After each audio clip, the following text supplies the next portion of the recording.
할렐루야. 네, 오늘도 은혜 받고 행복하세요.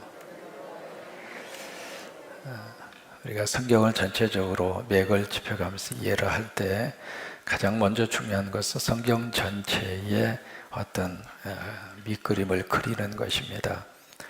미가로는 성경이 모두 7장으로 되어져 있습니다. 크게 내용을 구별을 하면 세 가지의 내용으로 그렇게 구별을 할 수 있습니다. 1장에서 3장, 4장에서 5장, 6장에서 7장입니다. 1장에서 3장까지는 저 전체적인 가지고 있는 말씀의 주제는 심판입니다. 심판에 대한 하나님의 예언의 말씀이고, 4장에서 5장까지는 구원에 대한 하나님의 예언의 말씀이고, 6장에서 7장까지는 바로 회개를 촉구하는 그런 내용입니다. 이것이 이제 전체적으로 가지고 있는 하나의 주제죠. 그러면서 이제 심판과 더불어서 항상 하나님의 심판만 말씀하시는 것이 아니라 심판 그 다음에 항상 구원이 따라옵니다. 왜 심판의 메시지를 전하실까? 구원하고 싶어서. 그러니까 앞에 있는 이 말씀을 듣고 내가 하나님의 귀한 구원의 자리에 이르러야 되겠구나. 그 믿음과 그 생각을 가지면 하나님이 구원의 축복을 주십니다. 이게 이제 하나님의 마음이죠. 근데 이 구원을 이루어 가실 때 두 가지로 말씀을 주십니다. 첫째는 하나님께서 평화를 주심으로, 그 다음에 두 번째는 하나님께서 이 땅에 메시아를 보내심으로, 이 구원의 역사를 하나님이 허락을 하십니다. 오늘 이제 5장의 말씀은 미가서 안에서도 가장 중요한 그런 말씀이죠.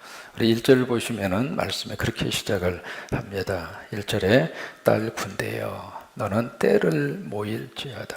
여기 딸 군대라고 하는 말은 그 앞에 보시면은 미가서 3장에 두 번에 걸쳐서 딸 시온이여 라고 하는 말씀이 두 번 나옵니다. 10절에 보시면은 미가서 4장 10절에 보시면 딸 시온이여 그렇게 부르고 있죠. 그 다음에 13절에 보시면 딸 시온이여 일어나서 칠지어다. 그 딸 시온과 딸 군대가 같은 뜻입니다. 그러니까 하나님의 귀한 자녀들을 그렇게 부르고 있는 거죠. 꼭 아들로만 표현한 것이 아니라 때로는 애칭으로 딸 시온이여 그렇게 하나님이 이스라엘 백성들을 그렇게 부르고 있는 거죠. 그러면서 너는 때를 모을지어다. 그들이 우리를 애워쌌으니, 그들은 누구냐면 아수르 군대입니다. 아수르 군대가 와서 이스라엘을 지금 포위하고 있거든요.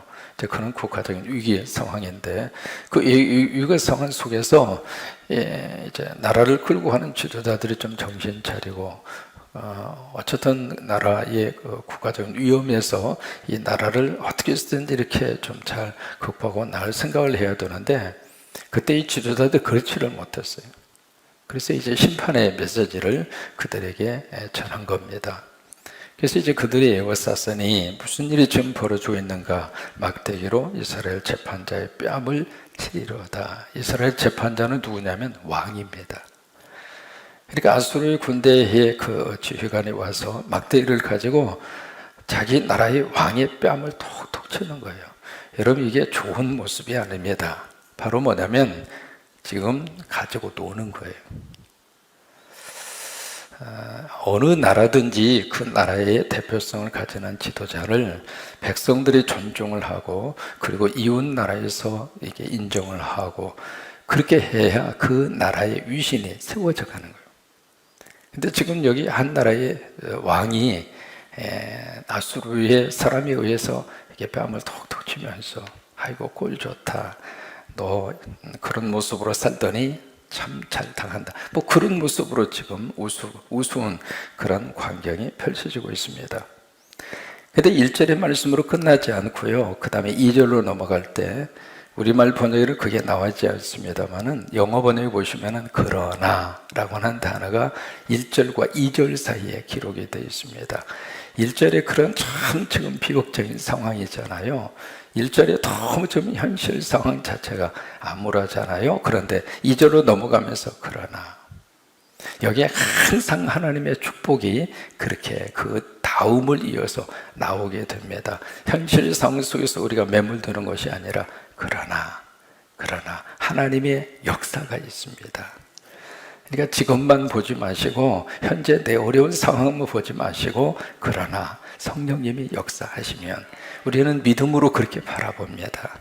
그러나 하나님이 도와주시면, 그러나 하나님께서 우리를 축복하시면 막혔던 길도 하나님이 열어주시고 우리 자녀들도 하나님이 들어 쓰시게 될 것이고, 그래서 항상 이게 잘 구별이 안 돼서 그렇습니다만 원문에 보시면 꼭 그런 반전이 있습니다.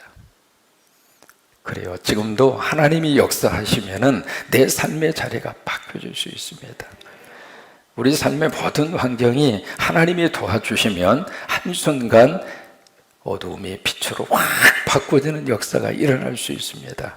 그래서 2절로 넘어가실 때 그러나 라고 하는 단어로 그렇게 이어지고 있습니다. 그런데 1절과 2절 사이에 역사적으로 어느 정도 지금 시간이 걸리는가? 700년이 걸립니다. 우리가 봤을 때는 1절을 읽으시고 바로 2절을 읽는데 1초도 안 걸렸거든요. 근데 역사적으로 보면 이 2절의 말씀이 역사 속에서 성취되기까지 700년이 걸렸어요. 그래서 마태 2장으로 가서 보시면은 동방박사가 나오잖아요. 그래서 이 나라의 왕이 태어났다. 그러게 헤롯이 거기에 박사들을 부릅니다. 도대체 이게 무슨 말이냐 했을 때 그 사람들이 태어날 왕에 대한 장소로 지목한 장소가 베들레헴이에요. 근데 베들레헴을 지목하게 된 역사적 근거 자료가 여기입니다. 미가서 5장 2절의 말씀을 근거로 그렇게 제시를 한 거예요. 2절을 같이 읽습니다. 베들레헴 에브라다야, 너는 유다 족속 중에 작을지라도 이스라엘을 다스릴 자가 내게서 내게로 나올 것이라. 그의 근본은 상고의 영원에 있느니라. 여기 베들레헴이 나옵니다. 여러분, 성경에는 베들레헴이라고 하는 장소가 두 군데가 있습니다. 첫째는 여기 사해를 중심으로 해서 이쪽에 예루살렘이 있잖아요. 예루살렘에서 약 한 10km 정도 밑으로 떨어진 장소에 있는 곳이 베들레헴입니다. 그리고 또 한 군데는 바로 이게 갈릴리를 중심으로 이쪽 부분에 또 하나의 베들레헴이라고 하는 마을이 있습니다. 이제 위에 있는 이 마을은 스불론 지파가 있었던 땅에 베들레헴 그곳이 있었고, 그 다음에 여기 있는 이 베들레헴은 에브라임 지파가 차지했던 땅에 있는 베들레헴입니다. 그러니까 베들레헴은 같은 베들레헴이지만은 위에 있는 거, 아래에 있는 거 그렇게 구별을 하시면 되겠죠. 그래서 예루살렘에서 여기까지 한 10km 정도 떨어져 있는 그런 장소인데, 이 베들레헴이라고 하는 단어의 뜻은 혹시 기억하세요? 베들레헴이라고 하는 단어의 뜻은 무슨 뜻이죠? 떡집 또는 빵집이라고 하는 뜻입니다. 그러니까 베들레헴이라고 하는 뜻이 떡집이라고 하는 뜻이에요. 떡집. 바로 이제 베들레헴에 예수님이 태어나시게 되는데, 이 베들레헴 이 자체가 어떤 특성을 가지고 있느냐면 예루살렘 수도의 위성 도시예요. 도시가 아니죠. 작은 마을입니다. 그렇게 내세울 곳이 없는 그런, 우리식으로 말하면 시골 촌동네예요. 촌동네인데 주로 여기서 뭘 했는가? 목축업을 그렇게 많이 했습니다. 양을 많이 길렀거든요. 양을 많이 길렀는데 그 이유가 이 예루살렘 수도에서 특별한 절기가 있어서 하나님 앞에 제물을 바치잖아요. 예를 들면 유월절을 지킬 때 그때에 하나님 앞에 바치는 제물이 양이 약 한 50만 마리가 소요가 됩니다. 엄청난 양의 양을 하나님 앞에 이렇게 바치게 되는데, 그 모든 양을 어디에서 보호를 하고 어디에서 목축을 했는가? 베들레헴에서. 여기에서 이제 양을 보호하고 있다가 여기서 이제 양을 공급하는 공급처입니다. 그러니까 지금도 그렇습니다만은 이 양들이 많은, 가축이 많은 장소에는 냄새가 날까요, 안 날까요? 냄새가 날 수밖에 없는 거죠. 이제 그 장소가 바로 베들레헴이에요. 그러다 보니까 이 베들레헴이라고 하는 지역 자체는 누구도 주목하지 않는 작은 하나의 촌구석에 있는 작은 동네입니다. 근데 그 동네에서 무슨 역사가 나타나는가? 거기에 메시아가 태어나는 거예요. 지금도 예루살렘에서 이제 베들레헴까지 약 한 22분 걸립니다. 차를 타고 가시다가 보면 지난번에 이제 예수님 고향 방문단 가서 보셨습니다만은 지금은 이제 베들레헴을 그 팔레스타인 자치 지구입니다.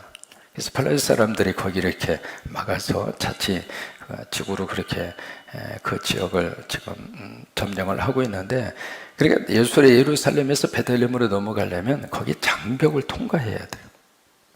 같은 나라에 있으면서도 이스라엘과 팔레스타인 지역은 완전히 국경이 다른 것처럼 검문을 하고 검색을 하고, 이제 그 정도로 지금 팔레스타인 사람들이 고통 속에서 살고 있는 거예요. 같은 나라에 약 한 4m 정도 전기가 쭉 흐르고 있는 담이 쫙 포진하고 그쪽으로 이렇게 싸고 있어요. 그래서 이제 베들레헴에 들어가서 보면 지금도 베들레헴이라고 하는 동네 자체가 그렇게 화려한 도시가 아닙니다. 지금도 이렇게 발전이 잘 되어져 있지 않고요. 바로 거기에서 예수님이 태어나신 거예요. 태어나는데 여기 왜 에브라다야, 여기 베들레헴하고 그 다음에 에브라다야라고 하는 명칭이 붙었을까? 에브라다라고 하는 단어의 뜻은 열매가 많다라고 하는 뜻입니다. 그러니까 베들레헴과 에브라다는 같은 뜻이에요. 그래서 여러 가지 해석을 하는데, 베들레헴이 이제 두 군데가 있으니까 위에 있는 스불론 베들레헴과 구별하기 위해서 에브라임, 에브라다야라고 하는 지명이 붙지 않았는가, 그렇게 해석을 하기도 합니다. 그러면서 그 다음에 어떤 말씀을 주시는가? 너는 유다 족속 중에 작을지라도. 실제로 작아요. 그래서 이제 여호수아가 이스라엘을 쭉 점령을 하고 중요한 도시로 쭉 열거를 합니다. 약 한 100개 정도 열거를 하는데 100대의 성읍 가운데 여기에 베들레헴은 들어가 있지 않습니다. 그만큼 작았다 그 말이에요.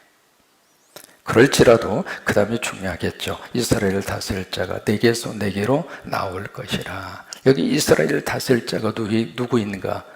예수님이세요. 지금 그 앞에 1절에 보시면은 아수르 군대에 의해서 여기에 이스라엘의 재판과 그 왕이 철저하게 지금 수모를 당하고 조롱을 당하고 있습니다. 왜요? 본인이 그렇게 처신을 한 거예요. 그런데 여기 이스라엘을 다스릴 새로운 왕이 네개로 나올 것이다. 그 왕이 누구인가? 예수 그리스도입니다. 여러분, 예수님은 이 세상에 왕으로 오신 분입니다. 이 세상의 왕 중의 왕이 예수 그리스도입니다. 그래서 우리는 누구의 지시를 받는가? 그 예수님의 지시를 받는 거예요.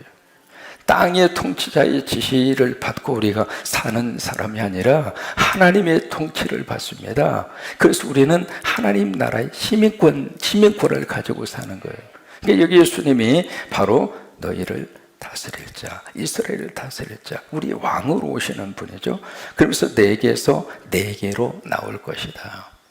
자, 거기에 네개로 나온다라고 하는 단어의 뜻이 영어로 보시면 좀 표현을 해보면 for me라고 하는 단어를 쓰고 있습니다. 나를 위해서 그분이 나온다 그거예요. 그러니까 누구를 위해서 나오는가? 하나님을 위해서 나오는 거예요. 지금까지 모든 통치자는 자기를 위해서 살았어요. 그 자리에 올라가면은 자기를 위해서 돈을 막 해서 비자금을 모으고, 그 왕의 대통령의 그 자리에서 자기 권력을 가지고 막 이것저것을 막 자기를 위해서 막 호주머니를 불리고 자기의 후손들을 위해서 뭔가를 확보를 하고, 그래서 이 땅의 통치자들은 철저하게 자기를 위해서 그렇게 살았지만은 이 땅에 오시는 메시아는 누구를 위해서 사는가? 하나님을 위해서. 그러니까 하나님을 위하여 나오실 것이다 라고 하는 그 말씀이죠. 그래서 그 다음에 그의 근본은 상고에 영원에 있느니라. 이 상고라고 하는 단어의 뜻은 영원하다고 하는 뜻입니다. 그러니까 예수님은 우리하고 근본이 틀려요. 그러면서 3절 말씀 함께 있습니다. 시작. 그러므로 여인이 해산하기까지 그들을 붙여 두시겠고 그 후에는 그의 형제 가운데 돌아오리니. 네, 거기 보시면 여인이 해산하기까지 그들을 붙여 두시겠고, 여기 예수님이 이 세상에 오실 때까지 그들은 뭘 해야 되는가? 여러분, 이 임신을 하고 아이를 가지면 두 가지 생각이 들죠. 첫째는 뭐예요? 기다려야 돼요. 그죠? 애가 금방 생기면 그 다음날 나오지 않잖아요. 그 아이가 태어나기까지 기다려야 돼요. 기다린다고 하는 것은 또 하나 인내를 말합니다. 근데 그때까지는 뭘 하는가? 그들을 붙여두시겠고, 그때까지는 그들이 이 어려움과 이 고통의 시간을 잘 견디고 인내해야 된다, 그 말이에요. 예수님이 세상에 다시 재림하여 오실 때까지 우리는 이 땅에서 인내하고 기다리는 거예요. 근데 우리는 누구를 기다리는가? 주님을 기다립니다. 그때까지는 기다리는 거예요. 그러면서 4절 말씀에 그가 하나님의 여호와의 능력과 그의 하나님 여호와의 이름의 위엄을 의지하고 어떻게 목축을 해요? 서서 목축을 하십니다. 여러분, 여기 서 계신다라고 하는 표현, 지난번에 스데반의 순교회 장면에서 말씀을 드렸잖아요. 스데반은 뭘 받는가? 하나님 보좌 우편에 서 계시는 예수님. 지금도 예수님께서 앉아 계시는 모습보다는 이 새벽에 여러분들이 예배를 주님이 서서 받으시는 거예요. 우리 오적 식구들의 찬양을 주님이 서서 받으시는 거예요. 오적 식구들은 특별히 서천 장항에서 오시는 분들이 많이 있습니다. 이 구역은 굉장히 지금 넓은 구역이거든요. 바다 건너에서 오시는 거예요, 지금. 근데 이 찬양을 준비하고 하나님 앞에 드릴 때 하나님이, 예수님이 서서 받으신다, 이 말이에요. 여러분들의 기도를 주님이 서서 받으셔요. 왜 서서 받으실까? 하나님, 예수님께서 그 기도를 받으시고 그 기도대로 역사하고 응답하고 싶어서. 그래서 여기서도 서서 목축한다. 이 목축한다고 하는 것은 단순히 양육하는 것으로 끝나는 것이 아니라 그 양을 위해서 당신의 목숨까지 바치는 게 목축이에요. 그래서 그들이 거주할 것이라 이제 그가 어떻게 하여? 창대하여. 여러분, 예수님의 사역은요, 시작은 미약하였지만 나중은 어떻게 됐어요? 창대하게 됩니다. 이게 예수님 안에서 주시는 하나님의 귀한 축복입니다. 나인성에 거기에 그 가나의 그 혼인 잔치가 있었잖아요. 그래서 물을 포도주로 만듭니다. 그래서 이제 물을 포도주로 만들어서 거기에 하인들이 떠다가 연회장에게 갖다가 줘요. 근데 이제 그걸 맛본 다음에 연회장이, 야, 기가 막힌 포도주예요. 그러면서 그 표현을 씁니다. 어떻게 다른 사람들은 처음에는 좋은 것을 내놓고 시간이 갈수록 좀 맛이 떨어지거나 정 안 되면 물을 좀 타서 그렇게 해서 이제 제공을 하고 그러는데, 어떻게 이 집은 시간이 가면 갈수록 더 맛이 좋아지고 더 좋은 포도주가 나오느냐, 그 말이에요. 여러분, 그게 복음의 역사입니다. 그게 하나님의 거룩한 축복입니다. 시간이 갈수록 여러분 예수님 안에서 잘 되세요. 시간이 갈수록 예수님 안에서 더 맛있는 진짜 포도주처럼 하나님이 우리 인생을 그렇게 맛있게 만들어 주시고, 그렇게 행복하게 만들어 주시고, 그렇게 멋지게 만들어 주시고, 여러분 그렇게 되시기를 축복합니다. 예수님 믿기 전에는 초라했는데, 예수님 만나기 전에는 보잘것이 없었는데, 이제 예수님 만나고 내가 성령 받고 내가 은혜 받고 믿음 생활하고 우리 성광교회 와서 신앙생활하면서 잘 되는 거예요. 여러분, 창대의 복이 임하기를 축복합니다. 왜요? 예수님이 그렇게 하시잖아요. 지금도 여러분 베들레헴에 가서 보시면 예수님의 탄생기념교회당 들어가는 문이 아주 작습니다. 어느 사람이든지 고개를 숙여야 들어갈 수 있어요. 그것도 거기에 말고요, 거기서 주님이 태어나셨잖아요. 작은 곳에서 시작을 했던 이 기독교의 거룩한 역사가 지금 어디까지 됐는가? 지금 창대하게 됐잖아요. 그런 것처럼 여기 있는 말씀 그대로 그가 창대하여 어디까지 미치느냐면 땅끝까지. 땅끝까지. 그래서 성령이 너희들이 임하면 예루살렘과 유다와 사마리아와 그 다음에 어디까지 간다고 그랬어요? 땅끝까지. 여러분, 땅끝이 어딜까? 따라서 한번 해보시겠어요? 내가 땅끝이다. 내가 땅끝입니다. 그러니까 나에까지 복음이 온 거예요. 나에까지. 여러분, 그것이 성령 안에서 주시는 하나님의 거룩한 축복입니다. 여러분, 그 은혜가 오늘도 충만하게 넘치시기를 바라고, 예수님이 창대하시는 것처럼 우리 교회도 이 지역사회와 우리 한국과 세계로 창대한 성광교회로 하나님의 쓰시기를 바라고, 성교 영역도 넓혀지고 세우는 십자가도 많아지고 이게요 교회가 창대하면 성도들도 창대합니다. 여러분들의 기업도 창대하시기 바라고 또 우리 자녀들이 우리보다도 훨씬 잘 되어져야 축복이잖아요. 그렇게 되시기를 바랍니다. 왜요? 예수님이 창대하셨잖아요. 그래서 창대한 하나님의 복을 이 땅 위에 받아서 우리로 끝나지 않고 어디까지 가는가? 자꾸 뻗어가는 거예요. 땅끝까지 가는 거예요. 땅끝까지. 그래서 우리 자녀들도 땅끝까지 쫙 뻗어가기를 바라고 그런 축복이 넘치기를 주의 이름으로 축원합니다. 같이 우리